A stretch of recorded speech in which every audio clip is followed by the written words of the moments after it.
Hi everyone, Jon Sharp, President of the Hardenbergh Insurance Group, coming to you today from the HIG Academy and talking about flood insurance.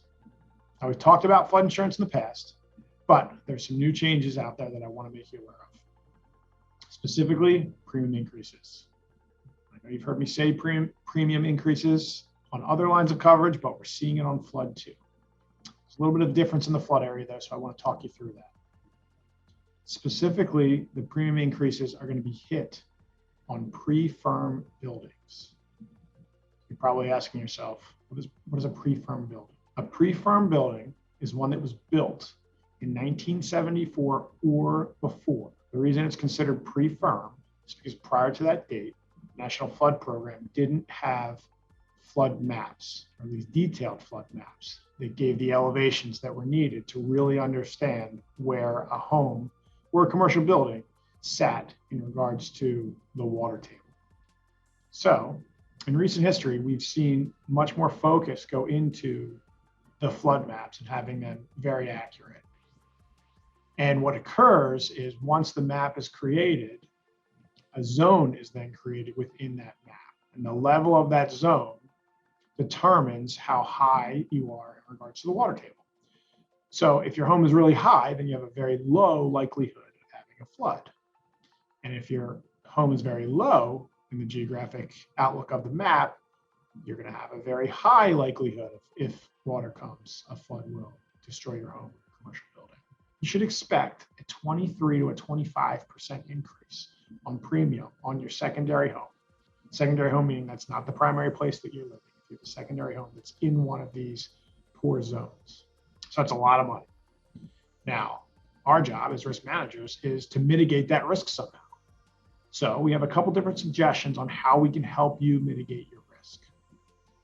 The first suggestion we have for you is to try and talk to your broker about getting a private flood policy. So no longer go to that program that is sponsored by the government. There are private programs out there that will underwrite your specific home and then give you a flood premium. This could be a way to offset a significant premium increase. The second way, and really the one we probably recommend most, is to get yourself an elevation certificate. An elevation certificate is done by an engineer where, again, they're basically doing a map, but just for your home. So they look at where your home is, where the highest point is, where the lowest point is, and then they compare that to what the flood levels are.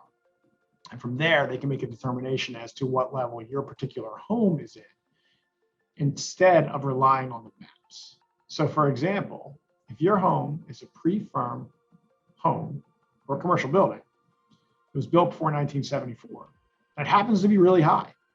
If you got an elevation cert, you may determine that you no longer need flood insurance at all because your building or your home is so high.